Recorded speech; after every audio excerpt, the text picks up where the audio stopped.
വേഗം വരുന്നവനായ യേശുക്രിസ്തുവിന്റെ നാമത്തിൽ ദൈനംദിന അപ്പം എന്ന അനുദിന വചനചിന്തയിലേക്ക് ഏവർക്കും സ്വാഗതം. ഇന്ന് ധ്യാനത്തിനുള്ള സമയം എന്ന വിഷയത്തെ ആസ്പദമാക്കി ചില കാര്യങ്ങളെ നമുക്ക് ചിന്തിക്കാം. അതിനാധാരമായ ഒരു വാക്യം വായിക്കാം. സങ്കീർത്തനം 104 അധ്യായം 34 വാക്യം. എൻ്റെ ധ്യാനം അവന് പ്രസാദകരമായിരിക്കട്ടെ, ഞാൻ യഹോവയിൽ സന്തോഷിക്കും. ദൈവമക്കൾ അവൻ്റെ വചനത്തെക്കുറിച്ചും കർത്താവിൻ്റെ അത്ഭുതങ്ങളെയും അത്ഭുത പ്രവർത്തികളെയും കുറിച്ചും ദൈവത്തിൻ്റെ പ്രവൃത്തിയെക്കുറിച്ചും അവൻ്റെ കൽപ്പനകളെക്കുറിച്ചും അവൻ്റെ ചട്ടങ്ങളെക്കുറിച്ചും ധ്യാനിക്കണം.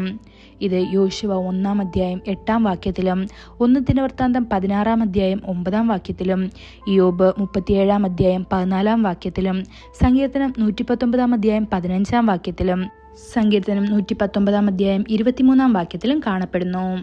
കർത്താവിൻ്റെ സാക്ഷ്യങ്ങളെക്കുറിച്ചും അവൻ്റെ പ്രവൃത്തികളെക്കുറിച്ചും അവൻ്റെ നാമങ്ങളെക്കുറിച്ചും നിങ്ങൾ ധ്യാനിക്കുമ്പോൾ നിങ്ങളുടെ ഹൃദയം സന്തോഷത്താൽ നിറയും.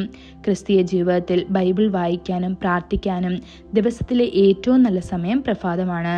അതിനാൽ നിങ്ങളുടെ പ്രഭാത ഭക്തിയെ ഒരിക്കലും അവഗണിക്കരുത്. ദൈവവുമായുള്ള കൂട്ടായ്മ ആസ്വദിക്കുന്നതിന് ഇതിനേക്കാൾ മധുരമുള്ള മറ്റൊന്നില്ല. അവൻ്റെ സാന്നിധ്യത്തിൽ ആനന്ദിക്കുന്നതിന് പ്രഭാത ധ്യാനം അത്യാവശ്യമാണ്. ഒരിക്കൽ ഒരു ബ്രാഹ്മണ ഉദ്യോഗസ്ഥൻ ഡോക്ടർ ഇ സ്റ്റാൻലി ജോൺസിൻ്റെ ശക്തമായ പ്രസംഗം കേട്ട് ക്രിസ്തുവിനെ തൻ്റെ രക്ഷകനായി സ്വീകരിച്ചു. കർത്താവിൽ വളരാൻ സഹായിക്കുന്നതിനായി സ്റ്റാൻലി ജോൺസ് അദ്ദേഹത്തിന് ബൈബിൾ വായിക്കാനും ദിവസവും പ്രാർത്ഥിക്കുവാനുമുള്ള ശിക്ഷണം പഠിച്ചു.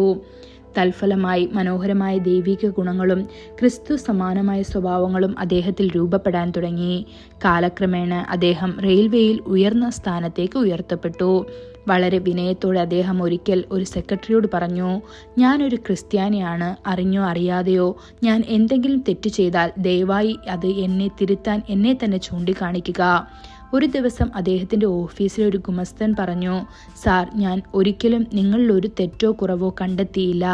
എന്നാൽ ഇന്ന് നിങ്ങളുടെ മുഖം വ്യത്യാസമായി കാണപ്പെടുന്നു. ദുഃഖം.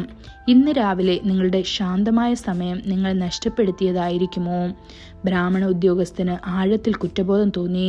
അന്ന് പ്രാർത്ഥനയിലോ ധ്യാനത്തിലോ സമയം ചെലവഴിക്കാതെയാണ് താൻ ഓഫീസിൽ വന്നതെന്ന് അദ്ദേഹം മനസ്സിലാക്കി.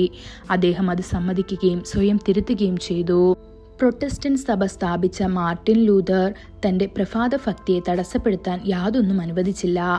അവൻ ഒരിക്കൽ പറഞ്ഞു, ചില ദിവസങ്ങളിൽ എൻ്റെ ജോലി വളരെ ഭാരമുള്ളതാണ്. ജോലിഭാരം എന്നെ ഭാരപ്പെടുത്തുമ്പോൾ സാത്താൻ എന്നോട് പറയും, നിന്റെ പ്രാർത്ഥനാ സമയം കുറയ്ക്കുക. എന്നാൽ ഞാൻ കൂടുതൽ തിരക്കിലായതിനാൽ ഞാൻ കൂടുതൽ പ്രാർത്ഥിക്കുന്നു. ഞാൻ പ്രാർത്ഥനയിൽ ഉറച്ചു നിൽക്കുന്നു.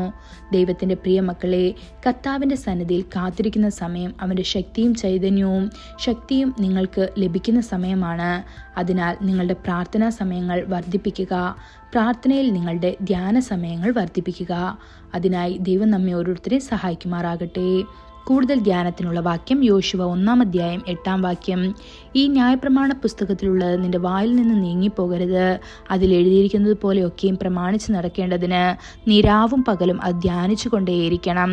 എന്നാൽ നിന്റെ പ്രവൃത്തി സാധിക്കും, നീ കൃതാർത്ഥനായും ഇരിക്കും. ഇന്നത്തെ ബൈബിൾ വായന രാവിലെ സങ്കീർത്തനങ്ങൾ 143, 144, 145 അധ്യായങ്ങൾ. വൈകുന്നേരം 1 കൊരിന്ത്യർ 14 അധ്യായം 21 മുതൽ 40 വരെയുള്ള വാക്യങ്ങൾ. ആമേൻ.